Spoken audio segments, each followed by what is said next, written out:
Santé mentale est le mot d'ordre. C'est du bullshit. C'est la vraie grosse connerie. Non, vraiment, je trouve que c'est vraiment une personne absolument ignoble, vide de sens, qui se prend pour ce qu'il n'est pas. Raphaël Pépin, je te souhaite qu'on soit sur Paris. C'est quelqu'un qui est très bon menteur. J'ai eu la chance de pouvoir le constater lors d'une confrontation. Je sais pas comment tu as cette information. C'est vrai, nous avons vécu un petit moment ensemble, et chez elle et chez moi. Je pense qu'on est bien séparés. Mon frère avait un appartement, Magali ne pouvant pas louer et passer en sous-marin avec mon frère. Bonjour à tous, je suis Yanis. Nous voici dans l'appartement de Téléstar pour la nouvelle émission Clash ou Splash pour des interviews cash. Franchement, je suis trop content de te voir. Moi aussi. Je suis un peu nerveuse parce que pour le coup, je n'ai aucune idée des questions que tu vas me poser. C'est vrai. Je suis un peu stressée, mais... C'est vrai parce que c'est une nouvelle émission. De toute façon, on va rester un peu dans le côté soft au début. Okay. Et après, justement, peut-être on va monter un peu en pression. On Okay. verra. Ça me va. Voilà. Aucun tabou de toute façon. Exactement. Aucun problème. Alors, je t'explique un peu le concept de l'émission. Vas-y. Tu vois, il y a cet aquarium en face de toi Ok. avec différentes boules. Ok. L'idée, c'est que si jamais tu ne veux pas répondre à une question, tu peux piocher une des boules. Ok. Et du coup, tu auras un gage à la place. Ok, ça va être sympa. Mais attention, tu as qu'un seul joker. Donc tu n'as le droit qu'à piocher qu'une seule boule. Ah, ok. D'accord. Bah, tout dépend des questions alors. Voilà. Ok, bon bah, on va voir. Surprise. Allez, go, on commence. Alors, est-ce que tu as des véritables amis dans le monde de la télé-réalité Non. aujourd'hui? Bah, t'as même pas besoin de préciser aujourd'hui, non. On va dire que là, comme ça, il y en a qu'une qui vraiment traverse mon esprit, c'est Rim Renom, que je considère vraiment comme ça a été mon coup de cœur. Et c'est quelqu'un avec qui j'ai pas de mauvaise surprise, en tout cas pas depuis 5 ans. Sinon, à part ça, honnêtement, malgré les centaines de candidats que j'ai pu rencontrer, je n'ai aucun ami non dans ce milieu. Oui, parce que justement, avec Rim, tu lui as écrit justement en voyant sa séparation avec Vincent. Comment est-ce que tu as réagi en découvrant cela? Bah, honnêtement, ça m'a fait grave de la peine, puisqu'il faut savoir que moi, je les ai rencontrés dans la villa. On a fait notre arrivée ensemble, donc j'ai vraiment vu ce coup de foudre naître. Et honnêtement, j'y croyais. Après, bah, malheureusement, ça s'est pas fait. J'espère juste qu'ils vont être heureux séparément, vu qu'ils n'ont pas réussi à être ensemble, quoi. Par rapport justement à la sexualité de Rim, est-ce que, parce que justement, elle a une des histoires, on va dire un peu... Ah, des rumeurs de bisexualité, ouais, etc. Bah, après, j'ai envie de dire, c'est malheureux. Anna, c'est une personne que je connais très bien, qui est d'ailleurs de base journaliste sur les programmes télé. Je pense que comme elle a une orientation sexuelle dirigée vers les femmes et que, je sais pas pourquoi Rim a divorcé à ce moment-là, les gens ont dû se dire, ouh, une lesbienne ne peut pas traîner avec une femme sans qu'il y ait forcément une ambiguïté. Et malheureusement pour certains, si c'est le cas, elles sont juste amies. En tout cas, je ne pense pas que Rim ait quitté Vincent pour Anna. Si coming out il y a, elle le fera de son côté, mais je ne pense pas. Moi, je pense aussi à une autre personne avec qui tu es sortie, Antoine Goretti. Est-ce que maintenant... Ah oui, Antoine, pardon. Oui, tu l'avais oublié celui-là. Hein. Oh, pardon, parce que quand Antoine, même, vous êtes quand même assez proches. Ouais, non mais carrément, tu sais que carrément, j'ai oublié le contexte télé et tout. Non, oui, vraiment, En oui. plus, il te défend. Ouais. Il t'a défendu sur différentes causes, oui. etc. Enfin, il t'a toujours soutenu, je crois. Il m'a toujours soutenu et c'est après bon moi c'est vraiment il fait partie de ma vie quoi. C'est vraiment ça a été mon ex. J'aurais jamais pensé pouvoir garder un ex en tant qu'ami et pourtant faut voir que c'est possible. Et aujourd'hui ça va faire 6 ans qu'on se connaît déjà. Et non franchement c'est quelqu'un d'incroyable. Ça matchait pas en amour mais ça matche en amitié quoi. Ouais, Lyon aussi d'ailleurs, 2 Lyon ensemble, tu vois. Mais en tout cas, ouais, très bonne découverte. Antoine, c'est une très très bonne personne et ouais, un grand ami. Il a un grand cœur et on l'apprécie beaucoup de toute façon. Un grand cœur et des grands pecs. Exactement. C'est toujours mieux. Prochaine question, tu as dit avoir enlevé toutes tes injections. Oui. Qu'est-ce qui t'a motivé à faire cela? Franchement, ça a été un long cheminement. Je te dirais que ça a été personnel dans le sens où j'allais très mal sur ma place par rapport à ma place dans les réseaux sociaux, etc. C'est vrai que j'étais pas très très bien à une période. J'avais l'impression qu'on était toutes un peu pareilles, je trouvais plus trop ma place. Et puis à un moment donné, j'ai décidé de prendre du recul. Et par rapport à l'image que je véhicule, et par rapport aux marques avec qui je bosse, et par rapport à plein de choses. Et en fait, je sais pas si tu avais vu, mais il y a à peu près 1 an et demi, j'ai supprimé tout mon Instagram. Et du coup, j'ai regardé toutes mes photos. Et petit à petit, je me suis dit, mais pourquoi t'as fait ça? Pourquoi t'as injecté dans tes lèvres? Et en fait, le fait que j'ai eu un cursus, que j'ai fait de la télé-réalité, etc., déjà, en France, c'est mal vu. Dans le sens où dès que je rencontre quelqu'un, j'ai systématiquement besoin de justifier que je ne suis pas une cruche. Donc déjà, c'était fatigant. Et rajoute à ça des injections dans les lèvres. Et ça y est, j'étais la bimbo parfaite à qui on ne prêtait plus la moindre attention sans vouloir rire ou attendre à quelque chose de drôle ou de bêta de ma part, ce qui n'est pas forcément le cas. Et du coup, c'est vrai que je trouve que mon image extérieure ne reflétait pas du tout celle que j'étais et celle vers qui j'allais, tu vois. Et du coup, j'ai pris la décision de me retirer. Et au final, au début, je te cache pas que j'étais en mode, mais oh là là, c'est tellement vide, qu'est-ce qui se passe? Et puis aujourd'hui, je suis trop contente. Je me dis, mais meilleure décision de ma vie. Et j'invite vraiment tous les gens qui ont un doute à retirer ces injections, quoi. Parce que tu avais fait que les lèvres. Ouais, j'avais fait les lèvres et j'avais fait des injections ici, qui n'avaient servi à que Mais en dalle. tout cas, sur le corps, rien du tout. Non, sur On le est corps, d'accord. rien du tout. J'ai jamais fait de chirurgie esthétique. J'étais vraiment sur la médecine esthétique, ce qui ne reste néanmoins quelque chose de sérieux, quoi. C'est pas parce que tu fais que des injections que les gens ils sont un peu en mode c'est normal. Non, c'est quand même quelque chose qui change ton apparence physique. Et en vrai, aujourd'hui, je me trouve mieux comme ça. Ouais. Et puis même le public, je crois. Le public Ouais. qui s'est félicité Oui, c'est vrai. justement. C'est vrai que sur, tout le monde, j'ai eu que des retours positifs par rapport à ça. Mais vraiment, genre, je m'attendais pas autant. Bah, en même temps, le côté beauté naturelle, etc. revient et tout, donc Ouais. c'est magnifique. Ah ouais, c'est Et vrai. d'ailleurs, je vais te poser quelques petites questions. Tu vas me dire, est-ce que ça glow up ou glow down? Tu vas me dire avec ou sans, est-ce que c'est mieux Ok, ou pas? vas-y. Ok, pour certaines personnalités. Ok. On a vu Maëva Guénem qui s'est fait retirer justement Les ses implants fessiers. Ouais. Est-ce que c'est mieux ou pas? Bah, c'est mieux. C'est beaucoup mieux. Après, je suis juste un peu triste qu'elle s'en rende compte maintenant et par effet de mode. Dans le sens où c'est vrai qu'il y a quelques années, c'était un peu compliqué d'entendre sur les réseaux une Maëva Guénem avec autant d'influence comme elle l'a dire tous ceux qui n'ont pas mon corps, vous êtes moche, quoi. Tu vois, c'est des propos qu'elle a pu tenir, pardon, qui étaient un peu compliqués pour celles, par exemple, qui n'ont pas forcément de forme, etc. Mais j'ai envie de dire, tant qu'elle est heureuse maintenant et que justement, elle peut encourager sa communauté à un retour au naturel, tant mieux. Jessica Tivnin, est-ce que du coup, est-ce qu'elle devrait retirer? Non, je pense qu'elle devrait garder. Ça lui va bien. Ça lui va très bien. Et Sarah Frézou? Elle a fait quoi, Sarah? Donc Sarah, elle a fait à la fois justement les seins. Elle a fait une réduction. Elle a fait une réduction. Bon, elle a aussi pas mal maigri, Maigri. hein, donc voilà, lipo, etc. Donc. Tant qu'elle est heureuse comme ça, moi personnellement, je la trouvais plus jolie avant. Ou je sais pas si c'est parce que je connais son caractère maintenant qui fait que je la trouve pas jolie. En tout cas, avant, je la trouvais super belle dans ses débuts. Aujourd'hui, voilà. Si elle est heureuse comme ça, grand bien lui fasse. Et je vais terminer avec la personne la plus houleuse, Magali Berda. Ah ouais, Magali.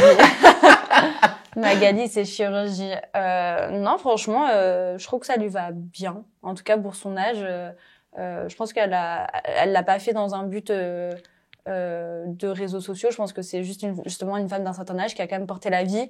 Si elle a envie de se refaire un ravalement de façade, grand bien lui fasse. Voilà, je vais m'intéresser. Voilà. On parle que superficiel. Voilà. Au mieux. Et ben, ok, elle a glow up. Du coup, Magali, on va dire avec la chirurgie. Ouais, ça pourrait être mieux. Franchement, Ouais. j'aimerais beaucoup. Si je l'aimais bien, j'aurais bien géré son dressing. Mais physiquement, sur ses chirurgies, je trouve que ça va. T'as vu, je suis pas que rédhibitoire sur la chirurgie esthétique. Ça va. Non, c'est parfait. Je trouve qu'il y a des gens sur qui ça va bien. Ouais, c'est vrai. Prochaine question. Tu as expliqué avoir été élevé par ta sœur. Quelle est votre relation aujourd'hui? Et ils étaient où tes parents? Ah, c'est bizarre que tu me parles de ça, mais on parle jamais de ça en interview. C'est vraiment très rare. Faut savoir que j'ai perdu ma maman d'un suicide quand j'avais 2 ans et demi, du coup. J'ai jamais connu mon père biologique. Jamais. Du coup, nous sommes une fratrie de 4 avec 3 papas différents, dont moi, je ne connais pas le mien. Ma sœur m'a élevée du coup au décès de ma maman quand j'avais 2 ans. Elle en avait 22. Donc, tu te dis, ah, super courageuse et tout. C'est le cas, on peut pas lui retirer. Sauf que ça s'est mal fini pour nous. C'est vrai qu'elle avait... En tout cas, je sais qu'il y a beaucoup de toxicité familiale. Je sais que c'est encore tabou d'en parler, de toxicité familiale, etc. Encore plus dans ma coutume. Tu sais, je suis d'origine juive tunisienne. C'est-à-dire que chez nous, c'est les parents et la famille coûte que coûte. Et c'est vrai que c'était compliqué pour moi de me détacher de ça. Et au final, plus j'ai grandi, c'est-à-dire que vers l'âge de 15 ans, j'ai commencé à saturer de la toxicité de ma sœur. Et c'est passé un événement très traumatisant pour moi, qui la concerne, qui a fait que j'ai décidé de ne plus jamais lui reparler. Donc aujourd'hui, nous ne parlons plus. J'ai essayé de lui reparler, on va dire que ça va faire bien 6-7 ans qu'on ne se parle plus et je veux que ça reste ainsi le plus longtemps possible. Je comprends. Voilà. Je comprends. Des fois, la famille, c'est on ne compliqué. choisit pas. Ouais, mais bon. c'est ça, c'est compliqué. La toxicité compliqué. familiale, c'est un sujet très tabou, mais je pense qu'on devrait accepter ça de personne. Si on l'accepte pas en amour, il n'y a aucune raison qu'on l'accepte de sa famille. Tout à fait. Voilà. C'est hyper important de sensibiliser les gens là-dessus. En tout cas, si t'es plus épanoui comme ça, largement, justement, vraiment. continue. C'est la meilleure décision que j'ai prise. Ensuite, tu as quitté l'agence Gisèle Paris On ne Que peut s'est-il rien passé vous cacher. Waouh. Ah oui, on peut rien vous cacher. Alors, j'ai quitté Gisèle Paris. Alors, faut savoir que de base, ça faisait déjà quelques années que j'étais seule. Donc, j'avais terminé avec Magali Berda, donc l'agence Shona Evans, avec qui j'ai travaillé pendant 1 an. J'étais un peu en mode, oula, les agences, j'ai un peu du mal. Donc, je suis restée vraiment 3 ans détente à m'occuper que de moi. J'avais pris une secrétaire, etc. J'ai aussi traité avec Sony Management, qui est une agence absolument incroyable. C'est bien de taper sur les doigts, mais c'est aussi bien de féliciter les agences qui font bien leur travail. Sony, grand coucou. Et Gisèle est venue vers moi. Et il y avait vraiment, pareil, ce côté hyper familial qui moi, m'a directement interpellée. Et d'ailleurs, c'est souvent l'argument qu'utilisent les agences pour rapater un peu les nouveaux TikTokers, les nouveaux créateurs de contenu. C'est on est une grande famille, bienveillance, santé mentale et le mot d'ordre. C'est du bullshit. Voilà, je vous le dis, c'est vraiment de la vraie grosse connerie. Parce que, tout simplement. C'est financier, quoi, tout simplement. Ouais, c'est financier. Et puis, à un moment donné, il y a quand même l'humain qui doit primer, surtout sur notre taf à nous. Tu vois, en tant que créateur de contenu, on va pas se mentir. Si moralement tu vas pas bien, c'est compliqué de dire à quelqu'un, bah allez, va faire des photos. Non, en fait, là, je vais pas bien. Donc là, je peux pas juste taper sur un ordinateur ou créer un dossier. C'est moi, mon image ne va pas bien du tout. Et là où j'aurais aimé avoir un soutien humain de la part de cette agence, c'est pas du tout ce que j'ai eu. C'est-à-dire qu'il y a une période où il y a 2 ans, je suis tombée très malade. J'ai encore d'ailleurs des problèmes de santé. Et il s'avère qu'un jour, je te mets juste un contexte. Donc vraiment, c'est une petite anecdote pour te rendre compte un peu de comment j'ai décidé de quitter l'agence. Donc un jour, donc je vais très mal, je préviens l'agence donc de mes problèmes de santé. Je leur dis voilà, il se passe ça, ça, ça et ça. Je vomis beaucoup, j'étais hospitalisée à l'étranger, j'ai dû rentrer en France, etc. J'avais un poste à faire. Je sens ce matin-là que je suis partie pour une bonne journée de vomito.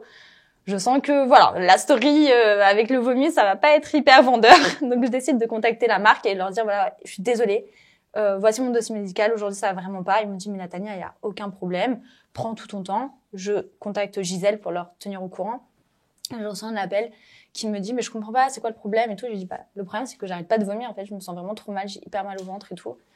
Et elle me dit bah écoute, fais ta story et revomis après.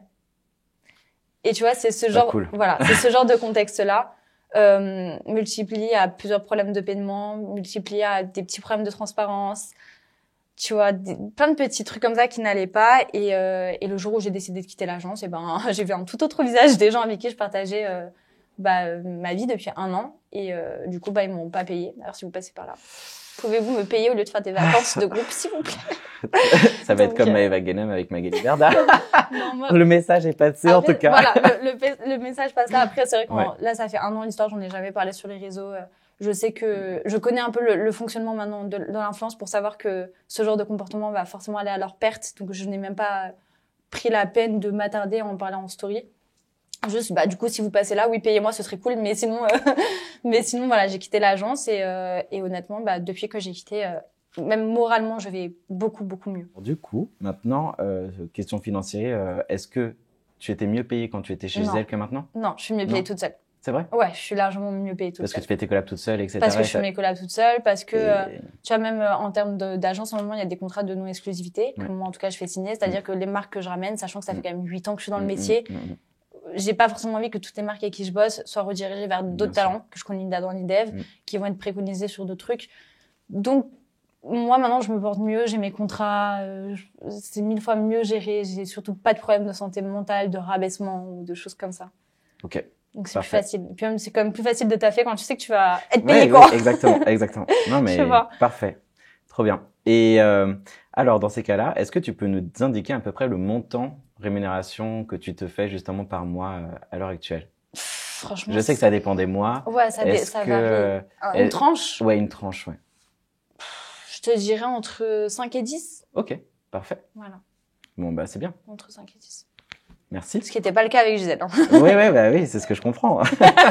T'étais plus quoi comme alentour avec Gisèle? Ah, c'était compliqué. Hein. C'était compliqué. Ah ouais. On passe à la prochaine question. Ok. Je sens que plus le temps passe, plus les questions montent et je me dis, oula, maman commence à glisser. Tu vois. Je commence Heureusement que t'as pas pioché avant. Hein.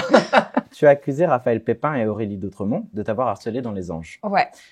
Aujourd'hui, leur en veux-tu toujours? Si tu les recroiserais, que leur dirais-tu?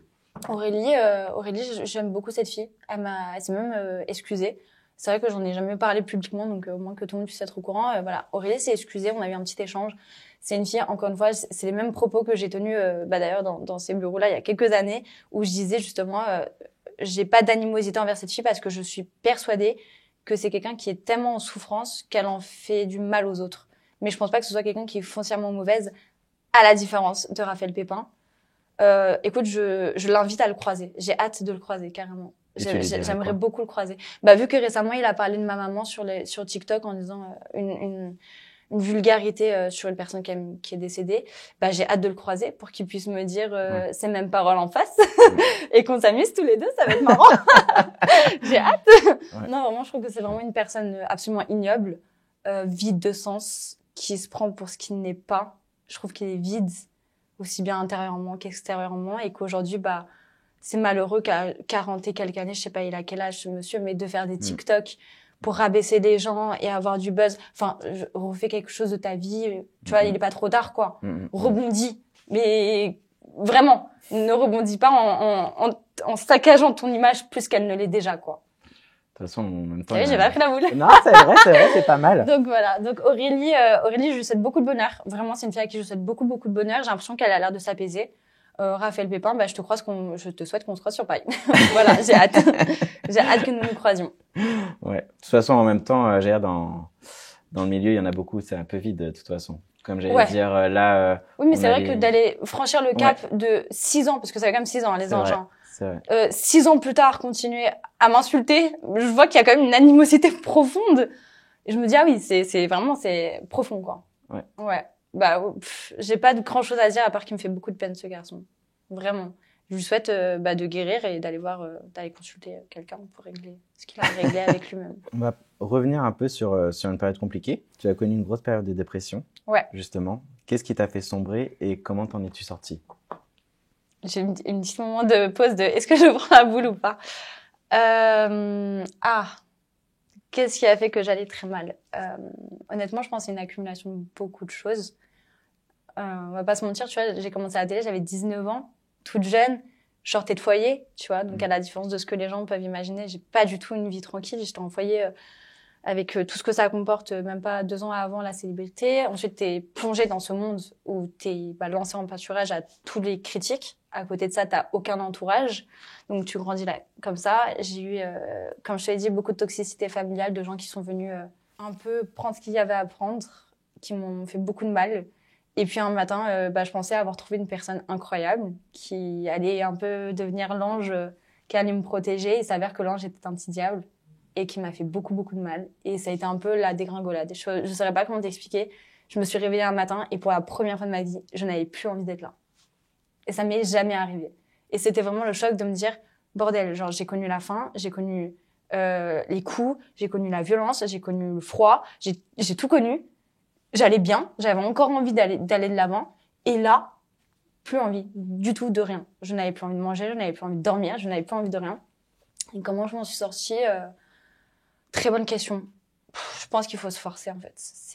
En fait, je n'ai pas de conseils à donner pour s'en sortir de la dépression, si ce n'est d'aller consulter, même si ça peut paraître compliqué d'entendre ça, parce que même moi, quand on m'a dit ça, j'étais en mode, mais qui va pouvoir m'aider alors que même moi, je n'arrive pas à m'aider. Mais ne serait-ce que d'avoir un peu de recul quand tu racontes tes problèmes et tout, déjà, ça fait beaucoup de bien. Alors moi, je sais que j'avais fait, par exemple, des exercices thérapeutiques, genre des colliers de perles ou de la peinture. Ça peut paraître tout bête, mais au moins, tu as un but auquel t'accrocher tous les jours. Et puis, un pas vers l'autre, un pas vers l'autre, un pas vers l'autre. Et puis aujourd'hui, je vais bien. Ça m'a pris une petite année, mais ça va bien. Voilà. Mais c'est vrai que c'est bien de se rapprocher quand même à des éléments, des choses comme ça. Qui peuvent mais c'est vrai que quand tu es seul, je pense que la solitude, c'est le pire ennemi de l'homme. Et d'autant plus quand ça va mal, quand il t'arrive un truc compliqué comme ça. C'est pour ça que, faut pas hésiter d'essayer de se renforcer, de passer du temps avec soi-même et de s'aimer davantage malgré les moments les plus difficiles de sa vie, quoi. Merci beaucoup. Merci on va passer l'étape peu triste, on va dire, mais on va aller sur autre chose. De quelle personnalité tu as reçu des DM? Justement, personnalité foot ou autre, est-ce que tu en as reçu? Je vais prendre un gage. Allez. Ah là là. J'ai même peur de me dire, est-ce que le gage ne va pas être... Ah non, on peut retourner. Oh non. Alors, en plus, je connais même pas le gage. Alors, est-ce que... Oh non. Ah, c'est dur. Ah, c'est très dur. Ah, c'est très, très, très dur ce que vous me faites. Donne 3 qualités à Ilan. Au moins. Très bon menteur. C'est une qualité. Ça peut être une qualité. Ouais. Très bon menteur. Il est très persuasif. Il est manipulateur, on va dire, dans les... Très bon manipulateur. Putain. Ah, il est bon cuisinier, je crois. J'ai jamais... il est cuistot. Allez hop. On peut le mettre dans l'eau, carrément. Là, à la noyade. Comme le Titanic qui coule. Ouais. Voilà. Et du coup, alors, pourquoi manipulateur? Pourquoi menteur? Bon, très bon menteur et tout ça. Ouais, non, franchement, c'est quelqu'un qui est très bon menteur. J'ai eu la chance de pouvoir le constater lors d'une confrontation au commissariat de police et vraiment, ça m'a étonnée. Je pense que ce monsieur doit absolument... il devrait faire des films, peut-être aux côtés de Gérard Depardieu, il s'entendrait bien, finalement.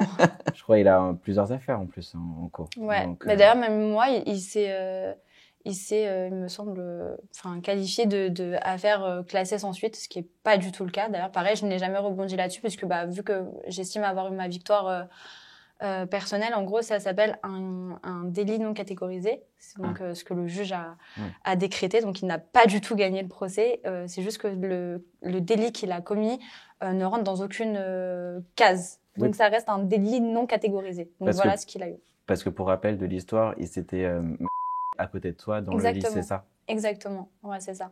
Donc, non, franchement, il a fait preuve de beaucoup de manipulation et de mensonges, ce qui m'a étonné, non, mais en tout cas, il a été très fort. Mais malheureusement pour lui, j'avais des preuves. Et là, du coup, pour rebondir, Magali Berda, justement, c'était dans Complément d'enquête, je crois qu'elle avait sorti justement un peu les messages, etc. Elle avait dit que tu sortais à ce moment-là avec Ilan. Enfin, en tout cas, c'est ce qu'elle laissait sous-entendre. C'est ce qu'elle a laissé sous-entendre pour se protéger. Moi, c'est vrai qu'à ce moment-là, vu que c'est Ilan qui m'a présenté à Magali. Donc, quand il s'est passé ça, c'est un peu, tu imagines bien dans ton contexte à toi, un crush qui te présente à ton patron.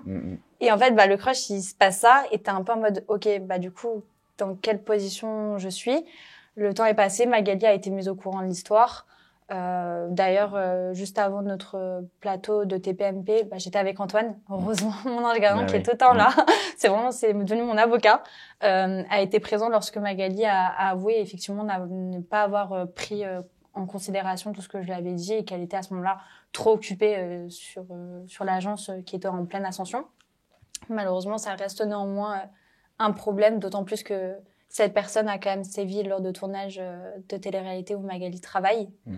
Donc voilà, et on va dire que sur moi, j'aurais pu me dire ouais, peut-être que t'as pas fait gaffe, et sur les autres, t'as pas fait gaffe non plus, tu vois. Donc bon, on a un avis qui diverge là-dessus. Est-ce que tu as porté plainte contre Ilan? Oui. Et si oui, où est-ce que ça en est actuellement? C'est ce que je te disais tout à l'heure. Oui, j'ai déposé plainte. Nous avons subi une confrontation, tous les deux, qui a été très pénible pour moi, parce que j'ai appris jusqu'où pouvait aller la perversité humaine, honnêtement. Ça a été loin, ça a été très douloureux pour moi. Et comme je te l'ai dit, du coup, la décision, bien que très compliquée à accepter, le juge a décrété que donc c'était un délit non catégorisé, car pour être une agression, il aurait fallu qu'il me touche, et que pour une exhibition, il aurait fallu qu'il me force à voir. Je n'ai aucune idée de comment ce contexte peut arriver, vu que personne ne peut et ouvrir les yeux de quelqu'un. Donc, j'ai pas trop compris.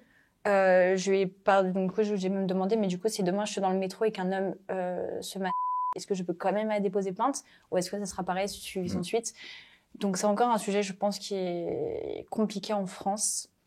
Je pense que même sur ça, on devrait peut-être regarder juste chez nos voisins, les Espagnols, qui ont l'air de beaucoup mieux gérer tout ce qui est agression, harcèlement au travail, etc. Je trouve qu'on est encore un peu à la traîne à ce sujet-là. Mais en tout cas, j'ai au moins eu la chance d'être bien accueillie par des policières qui ont super bien fait leur travail, qui ont été adorables, qui ont même pris de mes nouvelles par la suite. Antoine aussi a été extrêmement là à cette période-là. Il m'a pas lâché, il a été là il a été pour moi pendant les confrontations, pendant les appels après, vraiment incroyable. Même sur le plateau de TPMP et tout ça. Ouais, non, franchement, je t'ai dit, il a toujours, en tout cas, sur ce sujet-là, il m'a pas lâché d'une semaine, vraiment. Ça a été c'est vraiment ton ange gardien. Un grand appui pour moi, même pour moi, d'avoir un homme. Tu vois ce que je veux dire? Pas une femme. Un homme qui te dise, on va pas lâcher parce que ce que t'as subi, c'est pas normal. Tu vois ce que je veux dire? Ça a crédibilisé aussi ce que je ressentais, de me dire, oui, je sais que là, j'ai raison d'aller au bout de ce combat pendant quand même 5 ans, tu vois, où j'ai créé haut et fort ce qui s'est passé. Donc voilà, c'est un peu décevant d'avoir un délit non catégorisé, bien que je sais que ça reste quand même un délit. Tu vois ce que je veux dire? Ça me fait juste de la peine parce que je sais que ça sera pas assez impactant pour qu'ils puissent se remettre en question et revoir la notion du consentement. C'est plus ça qui me dérange, on va dire. Tu vois, je trouve que la notion du consentement est trop biaisée par plein de choses. Et même quand il y a eu ces histoires et tout sur les réseaux, tu vois, ça m'a fait beaucoup de mal de voir, oui, mais Ilan est beau gosse, Ilan a de l'argent, pourquoi il irait faire ça? Ouais. Comme si le prédateur sexuel était quelqu'un avec un gros bide, de la barbe, des poils dans les oreilles. Non, tu vois, ça ne fonctionne pas comme ça. Il y a la même chose à l'heure actuelle avec Adèle Laurent, donc. Ouais, j'ai vu passer ça aussi. J'ai vu passer. Bah, moi, encore une fois, je suis pour la justice telle qu'elle soit. Peu importe. Tant qu'il y a justice et que tout le monde a qu'une cause, je lui souhaite que justice fasse son travail. Alors. Je regrette tellement d'avoir appris là. Les 3 qualités, c'était... C'était genre. C'était marrant. Tu as été très proche d'Alix DMX jusqu'à vivre avec elle. Comment vous savez ça? Que s'est-il passé pour que votre amitié s'éteigne? Mais comment vous êtes au courant de ça? Mon Dieu. Comment vous savez ça? C'est des petites exclus comme ça. Je peux pas avoir un autre joker? Exclusivement, je vous en supplie. Ça m'arrange. Ah là là là là là là. Alix. On est trop différentes. Ouais. Parce qu'en même temps, à un moment, vous étiez ensemble, très proches, et en même temps, vous étiez toutes les 3 allées sur le plateau de TPMP pour défendre justement contre le harcèlement qui se passe en télé-réalité et des choses comme ça, en fait. Ouais, ça, je l'avais fait avec Rania et Angèle. Alix, elle était venue par rapport à Ilan. Moi, c'était pas mon cas. Après, on s'est retrouvés, forcément par rapport à cette affaire, vu que moi, j'en avais parlé 4 ans auparavant. Alix en a parlé 4 ans après, donc forcément ça rejoignait ce que je disais. On s'est rapprochés là-dessus. De là, personnellement, j'ai un vrai coup de cœur pour cette fille. On s'est trop bien entendu. Il y a plein de petits points sur lesquels on se ressemblait. Après, effectivement, nous avons entre guillemets vécu ensemble. Je sais pas comment tu as cette information. Et je ne peux pas démentir, c'est vrai. Nous avons vécu un petit moment ensemble, et chez elle et chez moi. Je pense qu'on est bien séparés. Voilà, je pense que je lui souhaite tout le bonheur du monde, mais je pense juste qu'on n'est pas peut-être faites pour être copines, tu vois. Ouais. On n'est pas en mauvais terme, on n'est pas en bon terme, on est en détente. En détente. Ouais. Salut, ça va, voilà. Ouais, très bien. Voilà. Non, mais c'est vrai qu'en même temps, c'est vrai que dans vos caractères, vous avez tous les deux votre franc-parler, votre franchise. Vous défendez aussi des causes. Ouais, c'est vrai qu'il y a plein de trucs sur lesquels on se ressemble, parce que moi, j'ai vraiment la sensibilité en plus. Et je suis très sensible par rapport aux énergies, à ce qu'on peut me dire, etc. Donc je me préserve. C'est vrai. Voilà. Donc c'est plus une amitié où je pense que nos 2 caractères à un moment donné ne collaient plus, un truc comme ça, je pense. Parfait. Merci. Tu avais eu un clash avec Magali Berda à l'époque concernant Ilan. Est-ce qu'elle a porté plainte contre toi? Oui, je crois. Alors c'est ouf parce que faut savoir qu'elle a vécu chez mon frère. Oui. Ouais, grosse coupe. Magali a habité dans l'appart. En fait, comme je t'ai dit, j'ai une famille extrêmement toxique. Il y a un moment donné où j'ai décidé de me séparer de mon grand frère au même moment où il y a eu l'histoire avec Magali. Et ils se sont dit, et si on se joignait les coudes pour rester ensemble? Et du coup, mon frère avait un appartement, Magali ne pouvant pas louer normalement un appartement est passée en sous-marin avec mon frère. Chose qui m'a d'ailleurs a bien contribué à ma petite dépression. Et il s'avère qu'au final, les 2 ne se sont pas entendus. Et j'ai été étonnée de me dire que, du coup, vu qu'elle avait l'adresse de mon frère, elle aurait pu me faire suivre mon courrier de plainte. Écoute, ça n'a jamais été le cas. C'est Sam Zira qui m'a dit lors du procès que j'avais gagné un procès que je n'étais absolument pas au courant. Donc, écoutez, merci. en fait, c'était logique parce que elle a porté plainte pour diffamation. Sauf que, tu peux pas déposer plainte pour diffamation quand tu as un droit de réponse. Je pense qu'un enfant de 4 ans le sait. Visiblement pas Magali. J'espère que B2OBA l'aura blindé pour la suite de ses procès. Mais en tout cas, apparemment, j'ai gagné un procès contre toi. Désolée. J'ai même pas eu à me déplacer. Mais là, justement, tu as dit, elle pouvait pas louer, c'est ça, d'appartement. Ouais. À cette époque-là, parce que je crois qu'elle pour les problèmes financiers ou. Elle a jamais payé personne d'ailleurs. Elle a toujours pas payé les loyers de mon frère, donc. Ah oui, d'accord. Ok. Même si on se parle pas entre familles, ce serait bien que tu ramènes au moins à l'un d'entre eux, quoi. Ça à moi, ça à mon frère. C'est vrai. Ok, d'accord. Ouais. Donc là, tu n'es plus en contact non plus du tout avec ton frère à l'heure actuelle. Non. Ok. J'ai changé de numéro pour que personne puisse me contacter, donc. Ouais. Donc c'est bien mieux comme ça. Ouais. Très bien. Et du coup, qu'est-ce que tu penses de toute l'histoire avec Booba, et surtout que le côté harcèlement qu'il fait à Magali? Après moi, ce que j'ai dit il y a non plus d'1 an là-dessus quand il y a eu cette histoire. Moi, sur le fond, je suis d'accord. Sur la forme, beaucoup moins. Et je pense que malheureusement, ça va entacher ce qui est vraiment, pour le coup, condamnable. Et c'est ce qui est un peu déroutant dans l'histoire, c'est que du coup, là, toute l'histoire est un peu contre le harcèlement qu'elle a pu subir, alors que c'est pas du tout le sujet de base. Donc bon, après, elle a quand même subi des trucs vraiment pas cool. Je souhaite à personne, hein. Mais vraiment, je pense que personne n'est au courant de ce que c'est que de subir de l'harcèlement sur les réseaux. C'est vraiment, vraiment pas drôle. Moi, je souhaite même pas à mon pire ennemi. Enfin, ça dépend des ennemis. Pardon. Raph. Non. Pardon. Non, pardon. Vraiment, je le souhaite à presque personne. Mais en tout cas, je le souhaite pas à elle, puisque en tant que maman, j'imagine même pas à quel point ça doit être difficile quand tu sais qu'il y a des gens qui insultent tes enfants, que t'es complètement impuissant face à ça. Néanmoins, il faut pas non plus oublier que il y a quand même des raisons pour lesquelles Booba a pu parler de ça et que faut pas que ça soit tu parce qu'elle a vécu dans le harcèlement, tu vois. Oui, c'est sûr. De toute façon, ça s'est pas été. Après, je pense que Booba, là, maintenant, il l'insulte plus. Non, je pense que ça s'est calmé, hein. Mais après, voilà, je pense que Magali a toujours vécu un peu d'harcèlement sur les réseaux aussi. Elle est habituée. Je pense qu'on s'habitue jamais à ça, mais ouais, en tout cas, elle est habituée un peu à avoir des haters. En tout cas, elle est habituée, je pense, aux tribunaux, aux avocats. Oui, voilà. Ouais. Ouais. Je pense qu'ils ont carrément une sorte de forfait mensuel maintenant. En tout cas, je lui souhaite d'avoir géré ça comme ça, parce qu'avec toutes les galères qu'elle a. Mais en tout cas, j'espère qu'elle saura rebondir du mieux qu'elle peut, hein. Vraiment. J'ai aucune animosité particulière envers elle, en vrai. Ça va. Bon, c'est bien. Ouais, le temps m'a assagi. On va parler de Cédric Rollet, ton ex. Bordel, pourquoi j'utilise Tu as été en couple avec Cédric Rollet. Ouais. Et tu as balancé sur son comportement qui était toxique avec toi. Quelle a été sa réaction? Ah, il a pas kiffé. Je crois qu'il a pas trop kiffé puisque j'avais reçu un message il y a un petit moment pour me dire que j'avais donné une information qui avait pas trop plu au Meurice. Mais après, on n'est vraiment pas en mauvais termes. Là, récemment, on s'est recontacté pour un truc et on n'était pas du tout en mauvais termes. Je pense juste que j'ai compris, en fait, avec le recul, parce que je l'ai rencontré, j'avais 20 ans, 21 ans. Là, je vais avoir 25 ans. Donc, j'ai pris un peu de recul. Je comprends maintenant ce qu'il lui faut, ce que moi, il me fallait. C'était un amour, tu sais, c'est le genre d'amour un peu fusionnel. On s'est rencontrés, du jour où on s'est rencontrés, on s'est jamais lâché. Donc, ça a été tout de suite très fort. On a vécu plein de choses très fortes. Tu vois bien que Cédric Rollet et Natania, c'est lunaire, genre, quel rap. C'est improbable. Comment ces deux personnes se sont rencontrées. Et pourtant. Et ça a marché. J'ai aimé la pâtisserie. J'ai aimé la pâtisserie. Il m'a eu comme ça avec les Paris-Brest. C'est très fort d'ailleurs. Et après, voilà, je dirais juste que nos deux caractères ne collaient pas et que c'est quelqu'un qui est perfectionniste dans tout, travailleur, minutieux du détail, et que comme tu peux le voir, je suis volcanique, je réfléchis pas tout le temps, j'ai pas de filtre, enfin c'était un peu l'eau et le feu, quoi. Mais en tout cas, je sais qu'il est en couple pas longtemps après ma séparation d'ailleurs, il a trouvé l'amour et depuis, je crois qu'il est très heureux. Bon, écoute, tant mieux pour lui. Je lui souhaite beaucoup de bonheur avec sa chérie. Et du coup, alors pour rebondir, toi, les amours? Oula, très drôle. C'est une blague très marrante. Non, j'y crois plus trop. Je te cache pas que là, pour l'instant, ma vision de l'amour a beaucoup changé ces dernières années. C'est vrai que tu ne vis avec personne, tu es célibataire, on va dire. Ouais, en tout cas, pour l'instant, mon cœur n'est pas disponible puisque j'aime encore quelqu'un.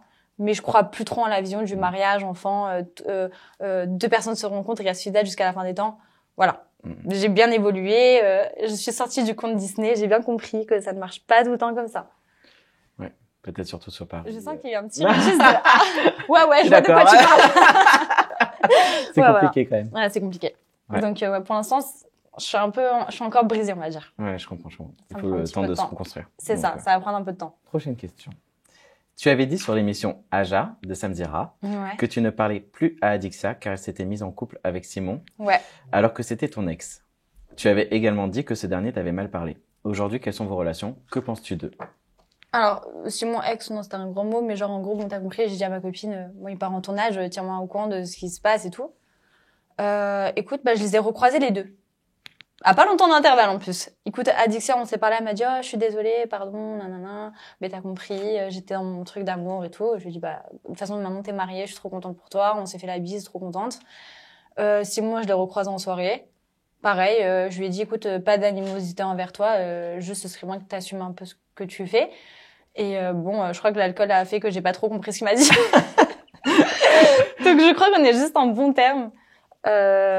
Après voilà, ce que je pense, moi j'adore Adixia. De base c'est une fille que j'aime trop. Je la trouve hyper solaire, hyper bienveillante. Je kiffe cette meuf. Je trouve qu'elle a rien à voir avec Simon. Et je trouve qu'elle s'épanouit bien plus sans lui. Voilà. Ouais. Et Simon quoi. Honnêtement, je l'ai pas trop revu. C'est pas une personne méchante, oui. Sans grand intérêt, mais pas méchante. Oui, un peu gamin, on va dire. Un peu immature. Ouais, immature. Ouais, un peu immature et un peu sanguin. Et sanguin, Simon, part un peu au quart de tour, ça va un peu dans tous les sens. Ouais, c'est ça, un peu immature, tu vois. Il a pas encore ce côté homme posé, je me remets en question, j'évolue. Bon, bref, je lui souhaite. Oui. Mais pour l'instant, en tout cas, je préférerais passer un petit moment avec Adixia qu'avec Simon. Ouais, c'est ça la question. Ouais. Je préfère aller boire un verre avec Adixia. Et pour terminer, la dernière question. Ok. Ça me fait peur. Tu as été très amie avec Maëva Guénam, mais tu avais déclaré qu'elle avait changé et que ça vous avait éloigné. Ouais. En quoi tu la trouves changée et que penses-tu de son envie de se repentir? Alors, avec du recul, j'ai bien compris qu'en fait, on n'avait jamais été amis. Hein. T'inquiète. Ça, c'était vraiment la petite gamine de 20 ans. Qui pensait qu'on était amis. En fait, j'ai capté que c'était une accolade de télé-réalité. C'est juste que je pense qu'on avait été tellement loin dans nos échanges que je pensais que c'était sincère. Et c'est vrai que moi, je l'avais pas reconnu entre, tu sais, Moundir, où j'avais fait vraiment une émission de survie avec elle, peut-être dans un contexte plus personnel, plus privé, plus fort. Et juste après, les Marseillais vs le reste du monde, où là, j'ai vu vraiment, genre, la meuf à problème, où je me suis dit, on peut avoir des confidences, à dormir à même le sol, à bouffer des insectes et se raconter des trucs hyper forts. Et la saison d'après, tu me jettes en pâturage pour avoir des problèmes. J'avais pas juste compris cette notion. La notion que j'ai maintenant, que voilà, elle a fait son taf de candidate de télé à faire des problèmes. Moi, son repenti, s'il est sincère, tant mieux. Moi, c'est vrai que j'ai juste un peu du mal avec peut-être cet aspect-là de la vie privée qui est montré à ce point sur les réseaux. Tu vois, ce côté un peu... aller à la Mecque et tout, montrer ce côté-là hyper privé, je trouve ça d'autant plus joli et pur lorsqu'il reste privé. C'est mon simple avis, tu vois, c'est vraiment mon pur avis. Mais en tout cas, elle a l'air de s'épanouir. Je trouve qu'en tout cas, c'est la première fois que je la vois en tant que femme et non pas en tant que jeune femme, tu vois. Donc, je lui souhaite de continuer vers ce chemin-là. Et sache que tu es 1000 fois plus belle sans tes extensions de style et tout ça, 1000 fois beaucoup plus jolie comme ça. Donc voilà. Eh ben, merci beaucoup. Merci à pour toi. cette interview. Merci, c'était trop cool. J'espère avoir été assez cash. Merci beaucoup en tout cas, c'est trop cool. Merci. Merci à vous d'avoir regardé l'émission Clash to Splash. Je vous invite à vous abonner à notre chaîne et à mettre un like. Ok.